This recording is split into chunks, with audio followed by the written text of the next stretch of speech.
금리와 관련해서 일반 분들이 관심을 가질 만한 그런 이제 내용이나 지금 특히 굉장히 오해를 하고 있는 부분에 대해서 한번 말씀을 드려보겠습니다. 이 이제 이야기가 지금 질문하신 내용하고 직간접적으로 뭐 좀 도움이 될 수도 있고 좀 별도의 이야기가 될 수도 있습니다. 만약에 별도의 이야기라면 이제 뭐 끝나고 나서라든지 아니면 다른 공부방에서 그 문제를 가지고 다시 한번 이야기를 하도록 하겠습니다. 그 금리와 관련해서 일반인들은 어떤 관점에서 보죠?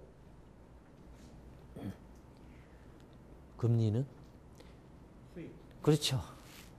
투자 수익이죠. 투자 수익이죠. 아니면은 대출 이자죠.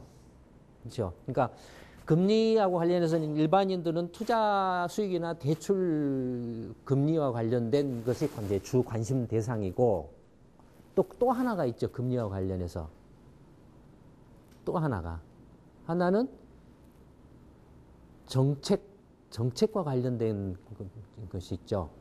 이건 이제 정부나 금융 당국이 결정하는 이제 그런 이제 부분이죠. 금리 정책이 있죠. 그렇죠.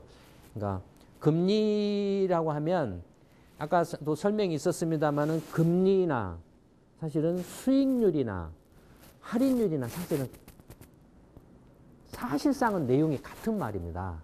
같다라고 생각하시면 됩니다. 다만 약간씩의 이제 그 뉘앙스의 차이는 있습니다.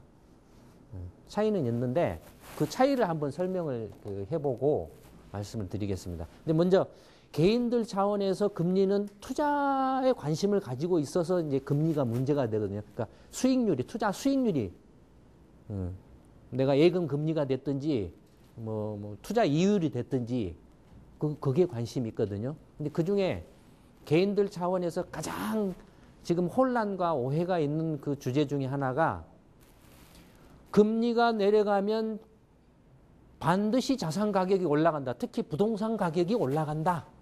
라는 그런 주장들을 굉장히 많이 하고 계세요.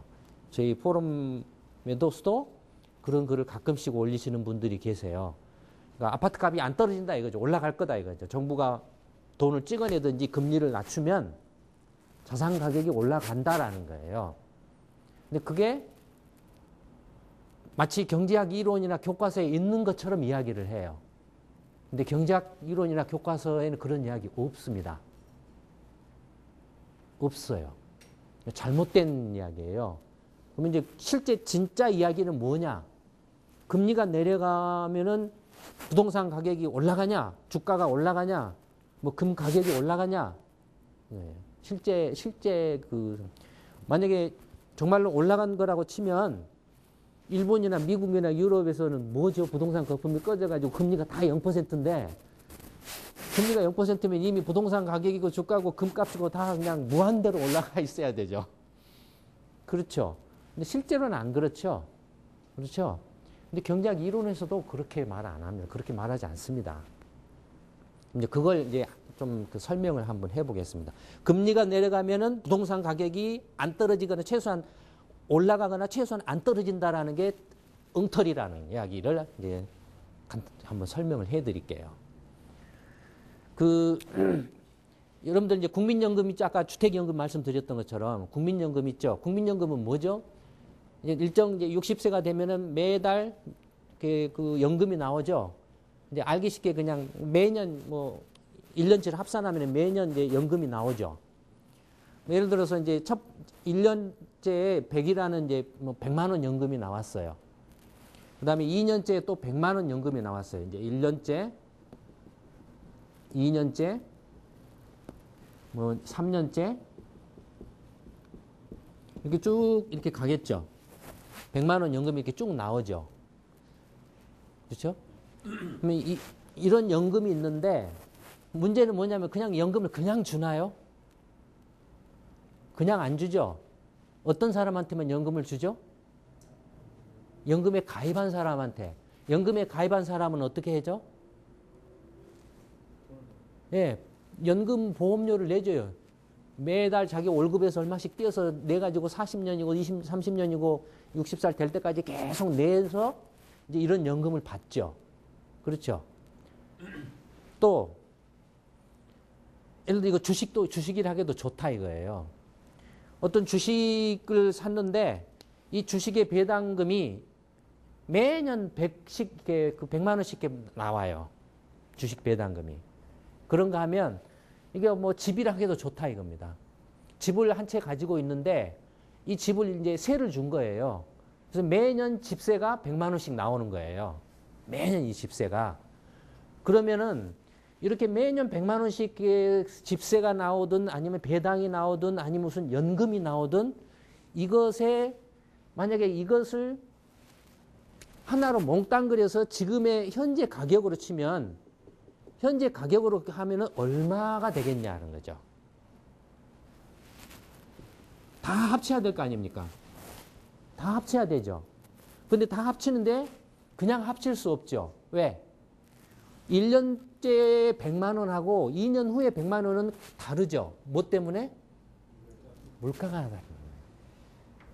그 다음에 내가 지금 시점에서 돈 100만 원을 은행에 예금을 하면은 이자가 붙죠. 여기에. 이자가 붙죠. 그 다음에 이걸 또 1년 더 굴리면은 이자가 더 붙죠. 한 번 더 붙죠. 2년 이렇게 1년 넣으면은 이자가 한 번 붙고 2년 동안 넣어 놓으면은 이자가 두 번 붙죠. 그렇죠. 그러니까 1년째 100만 원하고 2년째 100만 원이 다르듯이 거꾸로 1년째 내가 은행에 예금을 한 것하고 2년째 그 예금을 한 것하고는 이자가 다르죠.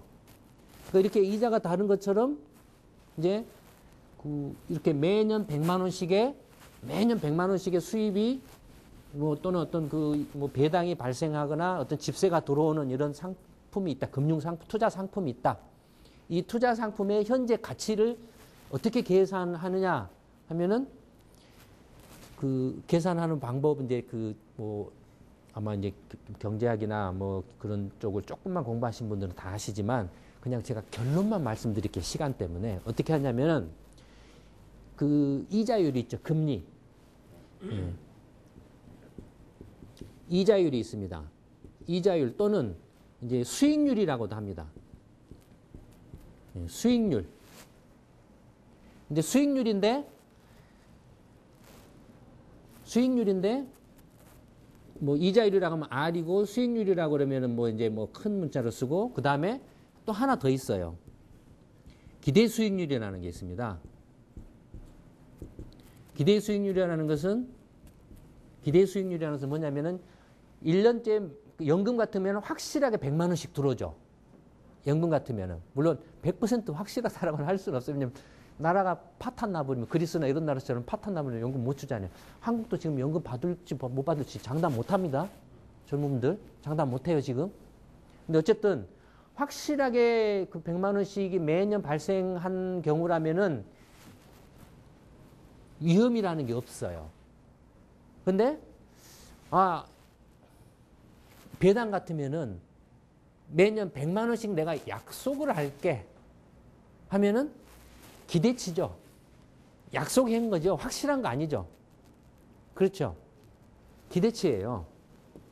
그러니까 이제 기대 수익률을 이제 활용을 하는 게 왜 이걸 이렇게 하냐면 그래서 먼저 이제 이런 매년 100만 원씩의 수익이 예상되는, 기대되는 이런 금융 투자 상품의 현재 가격은 경제학 이론에 의하면 어떻게 계산하냐면은 요 100을 이 기대 수익률로 나누는 거예요. 나누는 것이 이제 값이 되는 겁니다. 이것의 현재 가격이 됩니다. 이런 상품의 현재 가격이 돼요. 만약에 기대 수익률이 10%다 라고 하면은 이것에 매년 100만 원씩의 수입이 예상되는 이 금융 상품의 현재 가격은 얼마가 됩니까? 100만 원을 10%로 나누는 거니까 어떻게 되죠?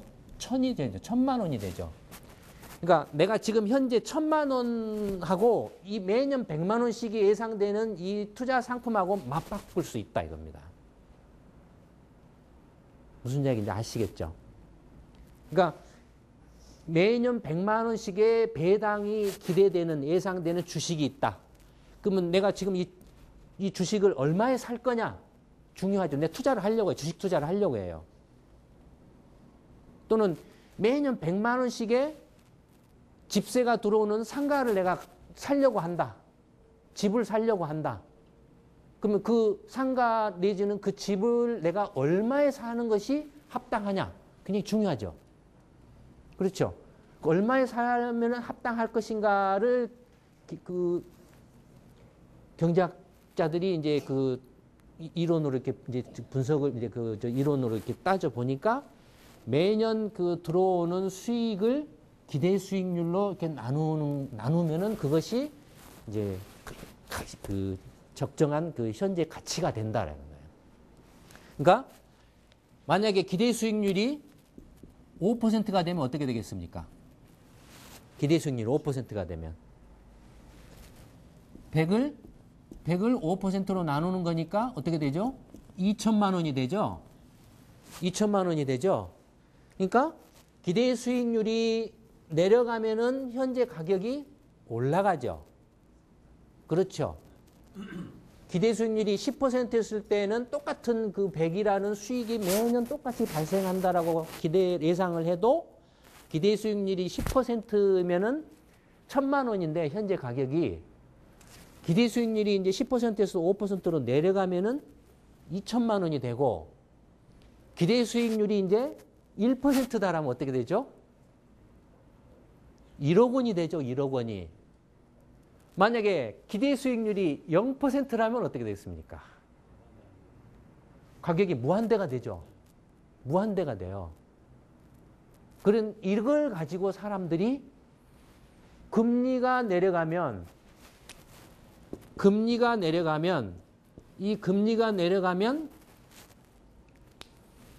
부동산 가격이나 아파트 가격이나 금값이나 주식 가격이 올라간다라고 착각을 하고 있어요. 이것 때문에. 근데 왜 그러면 뭐가 잘못됐느냐 하면은 이 기대 수익률하고 금리하고가 다르다라는 거예요. 이게 같지가 않아요. 어떻게 다른가를 이제 설명을 해 드릴게요. 이게 굉장히 경제학에서 투자론에 경제학에서 가장 어려운 그 분야가 투자론이에요. 가격 금융 자본 투자 자산의 가격을 결정하는 이론인데 어려운 그 분야 중에 하나가 지금 그 어려운 그 투자론의 이야기를 지금 하여튼 우리 그 공부방에 그 참여하시는 분들을 위해서 제가 하여튼 할 수 있는 범위 내에서 최대한 알기 쉽게 지금 설명해 주려고 하는 겁니다. 경제학자들이 이제 그 연구를 했는데 주식이 됐든 부동산이 됐든 금이 됐든 그런 투자 자산의 가격, 투자 자산은 반드시 뭐 어떤 관계가 있냐면 두 가지예요. 투자 자산인데 어떤 투자 자산이냐면은 위험 투자 자산. 그러니까 주식이면은 지금 내일 올라갈 수도 있고 내려갈 수도 있잖아요. 그렇죠? 손해를 볼 위험도 있고 이득을 얻을 수 있는 기회도 있죠. 아파트 한 달 뒤에 올라갈 수 있고 내려갈 수 있죠. 위험 자산이죠. 금 마찬가지로 올라갈 수 있고 내려갈 수 다 위험 자산이죠. 그 투자 자산. 근데 위험 투자 두 가지 말이 들어가 있어요. 위험 투자. 위험은 그야말로 이제 영어로 하면 리스크. 위험 말 그 자체로 리스크고 투자하면은 뭘 아까 그 전제로 한다 그랬죠? 수익률을 전제로 한다 그랬죠? 수익률. 그래서 위험 투자 자산의 가격을 결정하는 두 가지 요소는 위험과 수익률로서 결정납니다. 어떠한 그 위험 자산이라도 그 위험 자산의 이 적정 균형 가격을 결정하는 핵심 그 결정 요인은 이 두 가지입니다. 위험과 수익률로서 결정을 합니다. 그럼 위험과 수익률 간의 어떤 관계에 의해서 위험 자산들의 가격이 결정되느냐라고 경제학자들이 연구를 해봤더니 이게 이제 위험이에요. 밑에 가로축이 위험이고 세로축이 이제 투자 수익률이에요. 세로축이 투자 수익률이에요. 근데 이제 그러니까 수익률도 그냥 수익률이 아니고 기대 수익률. 그러니까 불확실하니까 확정적이지 않으니까. 그러니까 이제 기대 수익률이죠. 기대 수익률과 위험 간의 관계가 어떤 관계가 성립하느냐예요. 그래서 가격이 결정되느냐. 예, 많은 이게 그 학자들이 연구를 거듭한 끝에 이제 나온 이론이 이제 자산 가격 결정 이론이라는 것이 나와 있습니다. 어떤 관계를 형성하냐면은 이 위험과 기대 수익률 간에는 이런 그 직선 관계, 선형 관계가 있다라는. 위험이 크면 클수록 기대 수익률도 높아진다라는. 위험이 크면 클수록 기대 수익률이 높아진다. 그러니까 똑같은 100이라는 기대 수익이 예상되는 이런 자산이 있다고 하지만 이 A라는 똑같은 100의 어떤 그 기대 수익이 예상되는 자산의 위험이 상대적으로 얘는 위험이 커요. 그래서 위험이 뭐 한 10 정도 돼요, 얘는. 똑같은 100이라는 이제 B라는 자산이 있는데 얘는 위험이 상대적으로 좀 작아요. 그래서 위험이 5 정도 된다 이거예요. 5 정도 된다 이거예요. 그러면은 그러니까 이게 뭐 나누는 게 아닙니다. 관계를 나타내는 겁니다. 그러면 똑같은 그 기대 수익에 대해서 위험이 큰 이 자산의 가격은 더 상대적으로 낮고 같은 그 기대 수익에 대해서 위험이 작은 자산의 가격은 더 비싸다는 거죠. 비싸다는. 그럼 조금 더 알기 쉽게 이야기를 하면 이제 어떻게 그 설명을 하냐면, 전에 위험이 이쪽으로 가면 갈수록 커지죠. 위험이 반대로 원점으로 돌아오면 올수록 위험이 작아지죠. 원점이 오면 어떻게 되나요? 위험이 없죠. 무위험이죠. 위험이 없는 상품은 어떤 상품이 있습니까? 안전자산. 그건 어떤 상품이 있죠? 대표적으로? 국채가 있죠. 국채. 정부가 파산하지 않는다라고 생각을 하고, 국채가 있거나 아니면은 정말로 절대 파산하지 않은 은행에 정기예금이 있죠. 그렇죠. 그런 것들이 이제 무위험 자산이에요. 그러니까 국채 이자율, 은행의 정기예금 이자율, 그런 것들이 무위험 이자율이죠. 그러니까 그것이 곧 금리예요. 금리예요. 금리고 위험하고 투자 기대 수익률은 이제 아까 표기가 이렇게 됐었는데, 이 관계가 어떻게 되냐면 기대 수익률은 무위험 이자율에다가 위험, 이제 뭐 위험에다가 그 다음에 프리미엄을 곱한 걸로 이렇게 계산이 돼요. 계산이. 그러니까 이건 이제 그 복잡하게 생각하시지 말고 그냥 기대 수익률하고 위험 간에는 이런 직선 관계가 있는데, 이 위험이 0이면은 무위험 이자율, 금리가 된다 이거예요. 그러니까 요게 이제 무위험 이자율이고, 아까 설명한 이게 뭐죠? 가산금리에 해당하죠. 또는 다른 말로 표현하면 이걸 위험 프리미엄이라고 부릅니다. 위험 프리미엄이라고 불러요. 근데 이걸 이제 조금 이해를 하셔야 금리가 내려가는데 부동산 가격이 안 올라간다는 걸 이해할 수 있습니다. 이걸 이제 조금 이해를 하셔야. 자,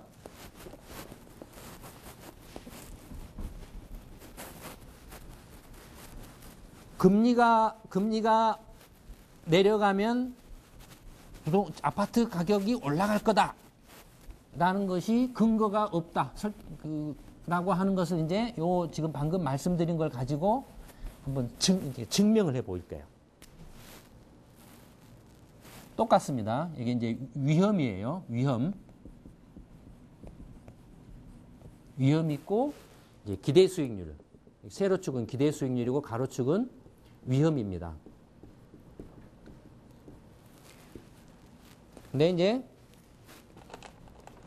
경제가 정상적인 상황일 때는, 예를 들어서 2007년만 해도 한국은행의 그 기준금리가 얼마였죠? 5%를 넘었죠. 기준금리가 이제 R이 그러니까 그 무위험 이자율 금리가 5%를 넘었죠. 이 그 위험 투자 자산의 균형 가격식은 기대 수익률하고의 관계식은 아까 이제 설명해 드린 것처럼 무위험 이자 내지는 금리에다가 위험 프리미엄 위험 곱하기 이제 그 위험 프리미엄을 이제 곱한 거죠. 이런 관계식이에요. 이게 이제 봐보세요. 2008년에 미국에서 이제 일본도 그렇고 미국도 그렇고 유럽도 그렇고 이제 한국도 조만간에 그렇게 될 가능성이 높아지고 있는데 뭐 부동산 투기 거품이 꺼져가지고 경제가 막 이제 뭐 금융기관도 이제 뭐 파산하고 뭐 부도가 나고 막 난리가 난다 이거예요. 그러면 어떻게 하죠? 중앙은행이? 예? 중앙은행이 어떻게 하죠? 기준금리를 계속 낮추죠. 일본은 지금 기준금리가 몇 %죠? 0%죠. 미국도 0%죠. 그렇죠? 그러니까 기준금리가 0%로 그러니까 이게 0%로 내려가는 거예요, 지금. 그러니까 여기 와 있는 거예요. 여기에. 지금 여기 와 있는 거예요, 기준금리가. 여기 와 있는데 대신에 지금 상황은 사람들이 수익률을 더 얻기 위해서 더 막 적극적으로 달라들려고 하나요? 아니면은 야, 경제 안 좋은데 저거 내가 돈 빌려줬다가는 뛸 것 같은데 저거 샀다가는 내가 좀 피해볼 것 같은데 하는 위험을 꺼려 더 회피하려고 할까요, 지금? 어느 쪽인가요? 예. 일본도 그래서 20년 동안 거품이 딱 꺼지고 나서 사람들이 저거 했더니 완전히 피박 봤어. 내가 다 2번 다시 내가 이렇게 그런 거 그 위험한 짓 하는가 봐라. 미국도 서브프라임 노인다분들 부동산 거품 딱 커지고 나니까 가게든 기업이든 위험한 것을 안 하려고 한다 이거예요. 그 다음에 할 형편도 못 된다 이거예요. 또 하려면은 은행이 돈을 빌려줘야 되는데 은행이 대출을 해줘야 되는데 은행이 대출을 안 해줘요. 왜냐하면 가게나 기업이 그런 위험한 투자를 하려고 하는 데 대해서 돈을 대줬다가는 자기가 떼인다 이거예요. 자기가 부실된다 이거예요. 그러니까 안 빌려주려고 해요. 그러면은 어떻게 되겠습니까? 돈을 서로 막 위험을 싫어 피하려고 그래요. 그러면 뭐가 어떻게 되겠습니까? 돈을 빌리려면은 엄청난 제발 빌려주세요. 아, 안 빌려. 아까 그 이야기 했잖아요. 쟤한테 돈 100만 원 이야기 했잖아요. 아, 좀 빌려줘. 김신일 씨 좀 빌려줘요. 김인영 씨 좀 빌려주세요. 근데 소장님 지금 뭐 연구소 어렵다면서요? 안 됩니다. 신용이 지금 안 됩니다. 여러분 신용이 낮으면 어떻게 되죠? 지금 금리가 가상금리가 올라간다 그랬죠?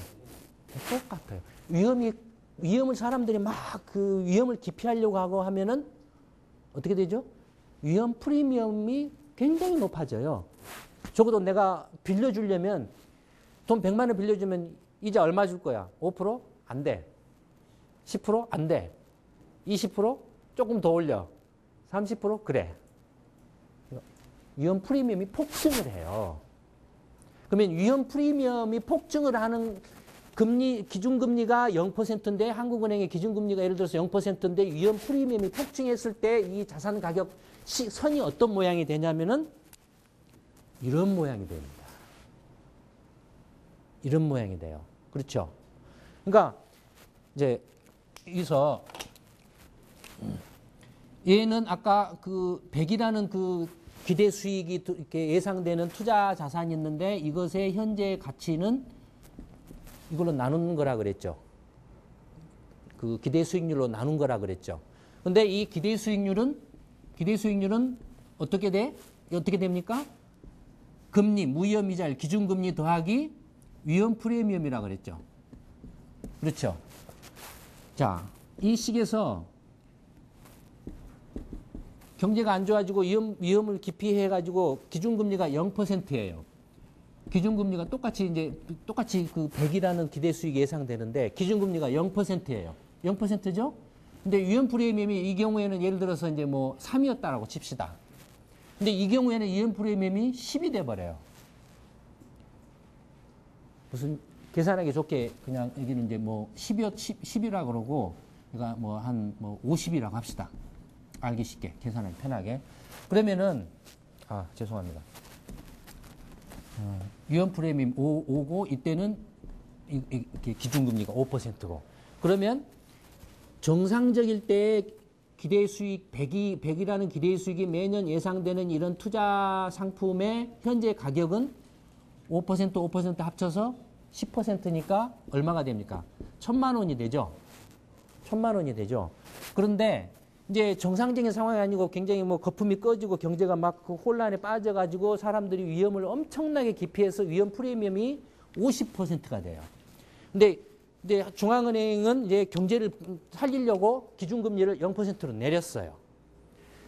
내려서 계산해 이제 내렸지만 똑같이 100이라는 기대 수익이 예상되는 이 투자안의 현재 가격은 어떻게 됩니까? 어떻게 되죠? 50%니까 0.5가 되니까 50%니까 0.5니까 0.5를 나누면 200이죠. 어떻습니까? 정상적일 때 1000이었던 가격이 200으로 폭락을 해버렸죠. 무슨 이야기인지 아시겠습니까? 그러니까 중앙은행이 기준금리를 내렸다라고 해서 부동산이나 주식이나 금이나 투자 자산의 가격이 올라간다라는 말이 맞습니까? 틀립니까? 틀리죠? 이해되시죠?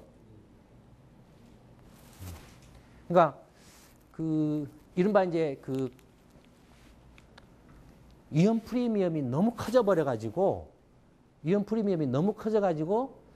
사람들이 이런 위험 투자를 안 하려고 한다 이겁니다. 지금 그래서 아파트 거래가 없잖아요. 투자를 안 하려고 하기 때문에 거래가 없잖아요. 거래가 없으면 어떻게 되죠? 당연히 가격이 내려가죠. 가격이 내려간다는 건 다른 말로 바꾸면은 위험 프리미엄이 엄청나게 높아진다라는 이야기죠. 그러니까 사람들이 아파트를 사려고 한다. 근데 내가 지금 지금 샀다가는 손해 볼 가능성이 높다 이거예요. 그럼 내가 손해를 적어도 안 보려면은 아파트 가격이 지금보다도 더 확 떨어져야 된다 이거죠. 확 떨어지면은 내가 그때 한번 생각해 보겠다 이겁니다. 확 떨어진다라는 건 반대로 내가 굉장한 위험 프리미엄을 나한테 달라라는 이야기죠. 이해되시죠?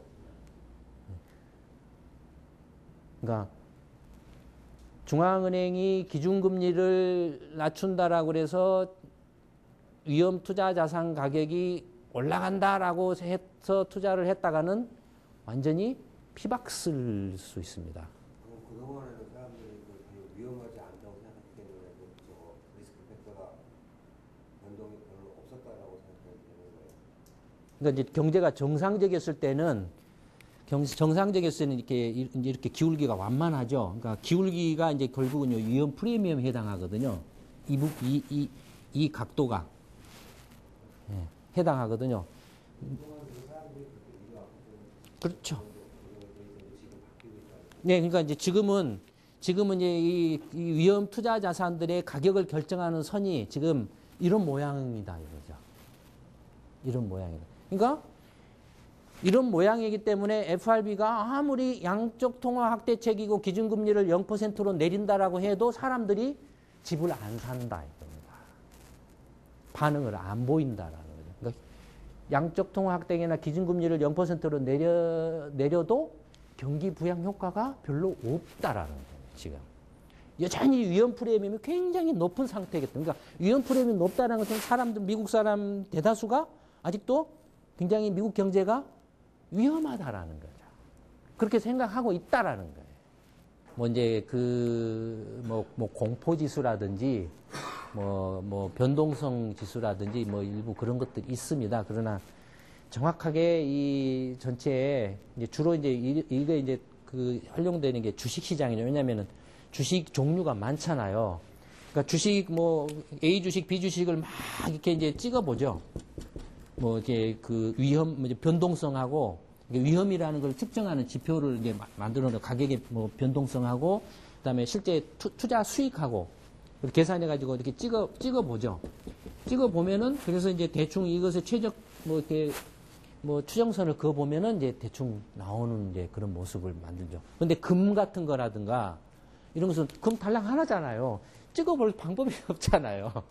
근데 똑같이 이제 금 같은 경우도 여기 하나 찍어 버리면 되죠. 똑같은 위험 투자 자산이니까. 그다음에 뭐 부동산도 마찬가지로 그 돈으로 다 환산이 되니까 가격의 변동성하고 기대 수익을 그렇게 같이 찍어보면 되죠. 찍어보면 되죠. 이런 이론이 언제 나왔냐면은 1960년대 초에 나온 겁니다. 이 자산 가격 균형 이론이. 그러니까 그 금리하고 관련해서 그러니까 사실은 이제 그러니까 기대 수익률인데 기대 수익률과 금리하고 관계는 기대 수익률 중에서 위험이 0인 게 금리죠. 사실 같은 거죠. 의미상. 무슨 이야기인지 아시겠죠? 그러니까 기대 수익률은 금리에다가 아까 말씀드린 위험 프리미엄 내지는 가산 금리를 더하는 것. 이렇게 생각하시면 되죠. 하여튼 오늘 이제 그 개인 차원에서 금리에 관심을 갖는 경우는 대부분의 경우가 내가 뭔가를 투자하려고 했을 때 투자 수익이죠. 그 투자 수익이 금리하고 어떤 관계에서 가격이 어떻게 움직이는가에 대한 것을 그동안에 저희 인터넷이라든지 포럼이라든지 이런 데서 굉장히 특히 이제 주식 투자 하시는 분들, 중앙은행이 기준금리를 낮춘다 하면은 주가가 올라간다. 사실 현실적으로 그런 반응을 보이는 경우가 왕왕 있습니다. 있지만, 그러나 본질적으로는 이런 관계에서 결정된다는 거예요. 일시적으로 금리를 내렸다라고 해서 주가가 뭐 올라갈 수 있지만은 이런 균형의, 그 시장의 그 균형, 위험과 수익률 간의 균형의 압력을 이렇게 벗어날 수가 없어요. 만약에 벗어난 거라면 다시 조정이 일어나죠. 하여튼, 그, 금리와 관련해서는 이제 일반 개인들 차원에서 굉장히 관심사항인 투자, 측면에서 설명을 해드렸고, 부수적으로, 약간 이제 그 정책이라는 차원에서, 정책금리라는 차원에서 중앙은행의 금리 정책이나 이제 양적 확대 정책이 실제 경기 부양 효과가 있느냐 없느냐도 부분적으로 설명이 됐죠. 이걸로써. 보세요. 그러니까 왜 우리가 배워야 합니까? 모르면 어떻게 되죠? 엉망진창이 됩니다. 결과적으로는 내가 사기를 치려고 한 건 아니지만 내가 몰랐다라는 걸로 사기를 친 거나 마찬가지가 되죠. 아니면 내가 몰랐다라는 걸로 내가 당하게 되죠. 국가를 경영하는데 흔히 요새 선거철이랍니까? 대통령이나 장관이나 국회의원은 구체적인 정책이나 이런 내용을 몰라도 돼 라는 말들을 마구잡이로 쓰고 있죠. 근데 그런 국가의 최고 결정권자가 무식하면 어떻게 되죠? 결과적으로 국민들을 속이거나 사기치거나 혼란에 빠뜨리죠. 나라 경제를 엉망으로 만들죠. 그래서 지금까지 민주화 이후에 20년 동안 한국 지금 국민들 삶이 힘들어지고 경제가 계속 갈수록 어려워진 이유가 거기에 있죠. 그래서 저래서 계속 우리가 무지하고 무식하다라는 이야기를 그래서 공부방 해야 된다라는 거예요. 알아야 된다라는 거예요. 특히 21세기는 지식 정보화 시대인데 한국의 경우에는 사람밖에 없는 나라가 먹고 살려면 어떻게 해야 됩니까? 지식으로 경쟁력을 갖춰야 되죠. 근데 지금 어떻습니까? 그냥 그 무식으로 찌들었지 정치권이고 뭐고 그냥 무지함으로 거기다가 도덕성도 없죠. 뭐 무슨 애인인가 뭐한테 문자 보냈다면서요? 그런데도 그냥 해버려요, 그냥. 그러니까 또 부모들이 고생하면서 자식들을 대학에 보내고 가르치려고 하는 이유가 뭡니까? 바로 이런 것들 때문에 그렇죠. 이런 것들 때문에. 만약에 중앙은행이 기준금리를 내리면은 주가나 집값이 올라간다라고 그래서 그걸 믿고 막 몰아가가지고 주가나 집값이 막 평균부대로 치솟게 되면은 어떻게 되죠? 반드시 시장에 보이지 않는 손에 의해서 그 조정 압력을 받습니다. 조정 압력을 받으면 어떻게 되죠? 이제 폭락하죠. 그러니까 그걸 뭐라 그러죠? 거품이 꺼진다라고 그러죠. 그렇죠? 알면은 그런 행동을 안 하죠. 그러니까 중요한 건 뭐냐면은 이 위험 프리미엄과 금리 간의 관계가 사실은 이 자체적으로 독자적으로 결정된 게 아니라 경제의 펀더멘털 상황에 의해서 결정되죠. 지금 현재 경제 상황이 금융위기가 발생한 이후로 아직 혼란에서 벗어나지 못하고 있다라는 그 인식에 의해서 위험 프리미엄이 여전히 높다라고 추론을 하고 있는 거죠. 그렇죠?